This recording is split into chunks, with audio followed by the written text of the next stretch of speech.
So for a decade or so, I and others whom I know and who don't know and who form an informal group have articulated concerns about how we practice our human service professions and what ideas those practices embodies and reproduce.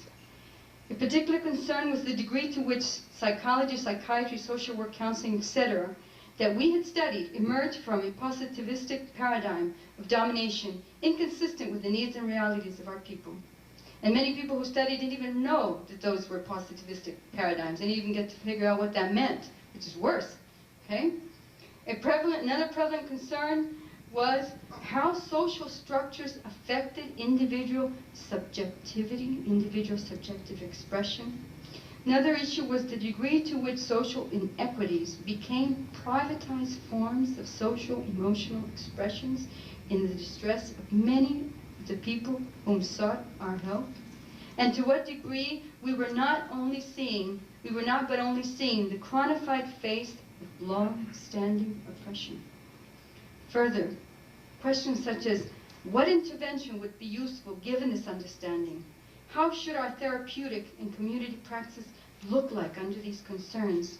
Can we diagnose, for example, traumatic, not post-traumatic stress due to chronic poverty? Can we say suffers from the long-standing effects of colonialism? Can we say has internalized dependency behaviors related to personal history, social history? Can we say acute reaction to structural discrimination? Okay? Further, how are we to tease out then the impact and effects of chronic social injustice from manifestations not related to these factors? We are more complex. We are smart. We know we're not culturalists anymore. We know we have to tease out the things. Okay? Well, these were many questions that I have been asked, that I have asked, that I have sought answers to. I became maybe something like a persistent preguntona, you know, somebody who asks a lot of questions. Well, you know, it's important to ask a lot of questions. They always said that people who ask a lot of questions were smart. So, now the answers have been gradually and slowly emerging as part of the very process of asking, okay? But the prevailing discourse, which was ahistorical and static, seemed to be giving way slowly to a newer vision. It was important for me to present this background in order to contextualize a bit a vision of how we may want to inform and change our practice and to where it may go towards developing an emancipatory, what I call an emancipatory practice in psychosocial health. This is the discourse that I think we need to recover and take over. What would be some of the guiding elements and ideas for reconstructing socially committed therapeutic praxis? It's interesting that this question is being asked by a lot of folks. Feminists are asking this question, and they are developing approaches consistent with socially committed practices. The blacks have been asking these questions. Indian Americans are asking this question. Chicano, we are not alone. And in many parts of the world, the question's being asked, how are the things that mental health practitioners do consistent with an emancipatory ideal for people who have been colonized and oppressed for 500 years? Okay. So we are certainly not alone. In fact, we probably are the majority. But the prevailing discourse of the majority seems to be the one that we see, we learn, and we sometimes espouse.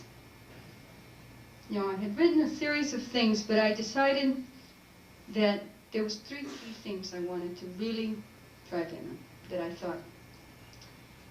I think that the vision that we're talking about, it's not my vision, it's a vision that belongs to a collective people, is one to help people reclaim, recover their personal, their social, and their collective history. Bolas, psychoanalyst Christopher Bolas, has said, when people lose a sense of their history, it is catastrophic to their sense of being. We need to help our people in the therapeutic forums recover personal history, because that is what partly happens. The personal history contextualized as I am discussing it, so that they can recover social history and collective history. I think that would be very crucial, because many of the people that we work with, their histories, their identities, and their collective memories have been violated by structural socioeconomic forces and by structural injustices, and those histories need to be reconstructed and need to be recovered. Now, how might this occur? What are some of the guiding ideas? Okay?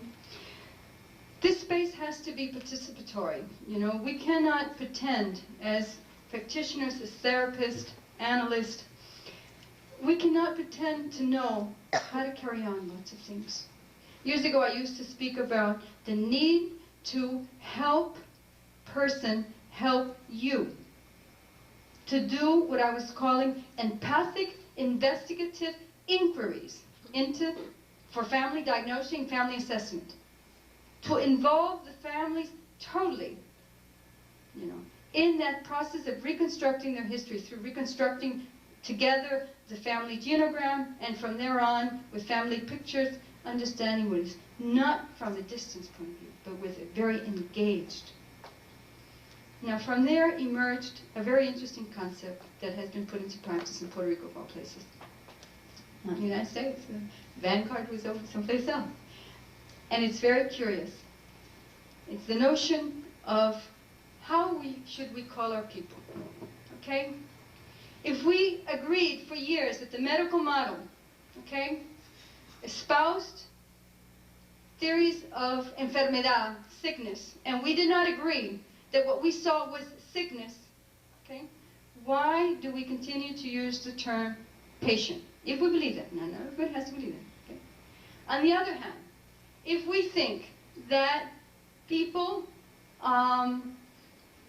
should be called something else more humane, which is what the Human Potential Movement wanted to do, then they should be called clients. The word client comes from an orientation, a mercantilist consumer orientation. Now there is theoretical inconsistency in the use of those terms. I know we don't think of it that way. That's why I want to, you know, I'm using this to help you think. So patience on one end, you know, espouses a model that we may not want to advocate for or support. Neither client. We had this dilemma at home. We had this dilemma at home, and we brainstormed. And we said, what is it that we feel we need to help the people who come to see us do? We want discussion. Okay, well, we think that it's important for people to participate in reconstructing their lives, to participate in the therapeutic moment, to participate in a collaborative space with us, okay?